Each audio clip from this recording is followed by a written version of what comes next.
যে পরিবারগুলির কর্মক্ষম লোকজন রয়েছে তাদেরকে এখানে ডিআইজি মেদিনীপুর রেঞ্জ রয়েছেন, এখানে জেলা শাসক রয়েছেন, পুলিশ সুপার রয়েছেন।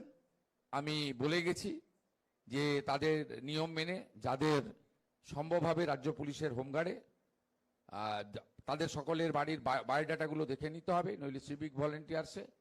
ও তাতেও না হলে আমাদের ভিআরপি সহ অন্যভাবে এসডিও আছেন, বিডিও আছেন, তারা দেখে নেবেন যাতে হয়। এর বাইরেও আমাদের যে কর্মসূচিটা রয়েছে মিশন বাৎসল্য, তাতে 3টি পরিবার পেতে পারে, তাই তো? 3টি পরিবারে 4 জন 4,000 টাকা করে মাসে আপনার পাবেন, পড়াশোনার জন্য পাবেন, সেটা পাবেন। এর বাইরেও আমি এখানকার রামনগর 1-এর বিডিওকে দায়িত্ব দিয়ে যাব, প্রত্যেকটা পরিবারের যারা উপযুক্ত অন্নপূর্ণা যোজনা, বার্ধক্য ভাতা ও তাদের বাচ্চাদের পড়াশোনার বিষয় যে সুযোগ রয়েছে আমাদের রাজ্য সরকারের পক্ষ থেকে যতটা সম্ভব আমাদের এই সরকারের পক্ষ থেকে সেটা করা, এবং যাদের বাড়ি নেই তাদেরকেও প্রধানমন্ত্রী আবাস যোজনাতে এই যে বাড়ি আসছে সেই বাড়িতে নাম যুক্ত করা।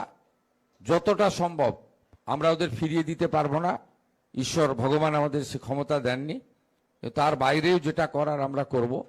এবং স্বদেশবাবু এবং প্রণববাবুর যে পরামর্শগুলো আছে সেগুলো আগামী দিনে যুক্ত করে আমরা মৎস্যজীবীদেরকে সুরক্ষা প্রদান, নিরাপত্তা দেওয়া এবং তাদেরকে যতটা সম্ভব তাদের সরকারের পক্ষ থেকে আধুনিক ব্যবস্থার মধ্য দিয়ে আমরা আগামী দিনে যাতে এই ধরনের দুর্ঘটনা না ঘটে তার জন্য ব্যবস্থা করব।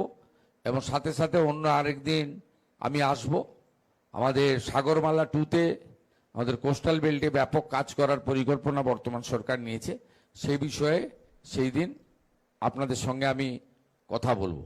আপনারা সবাই আমার পরিচিত স্বজন।